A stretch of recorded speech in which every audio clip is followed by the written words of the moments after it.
వీనవంక మండల కేంద్రం BJP party ఆధ్వర్యంలో బీజేపీ మండల అధ్యక్షుడు బత్తిని నరేష్ గౌడ్ ఆధ్వర్యంలో తెలంగాణ 11వ ఆవిర్భావ దినోత్సవం సందర్భంగా జెండా ఆవిష్కరణ అనంతరం ఆయన మాట్లాడుతూ ప్రజల కళల సాధికార రోజు నా తెలంగాణ కోటి రత్నాల వీణ అను పదాన్ని నిరూపించడానికి సాధించుకున్న జూన్ 2 తెలంగాణ రాష్ట్ర అవతరణ రోజు అని అన్నారు.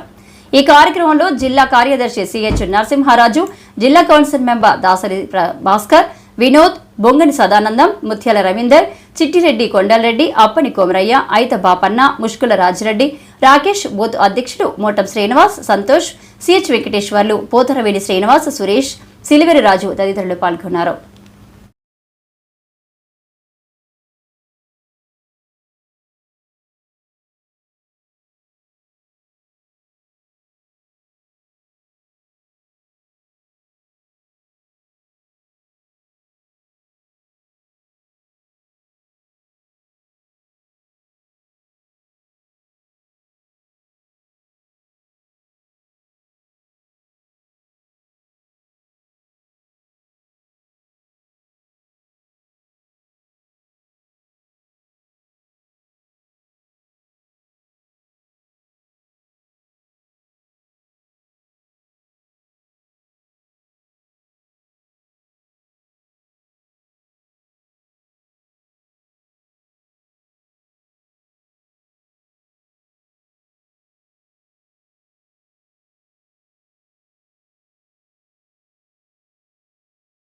అవుతున్నాయి కాబట్టి మండలంలోని ప్రజలకు, అధికారులకు, క్షేమాభిలాషులకు, బీజేపీ కార్యకర్తలకు అందరికీ తెలంగాణ రాష్ట్ర ఆవిర్భావ దినోత్సవ శుభాకాంక్షలు.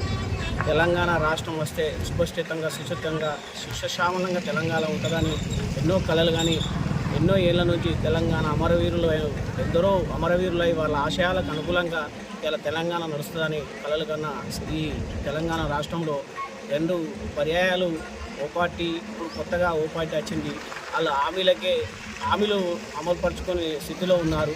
ఈ అధికారులకు జీతం ఇవ్వమని ఒక స్థాయి ముఖ్యమంత్రి అభ్యర్థి ముఖ్యమంత్రి చెప్పుకోవడం సిగ్గుచేటు. తెలంగాణ రాష్ట్రంలో ధనిక రాష్ట్రం తెలంగాణ, అలాంటిది అలా అప్పుల ఊబిలోకి కూలిపోయింది.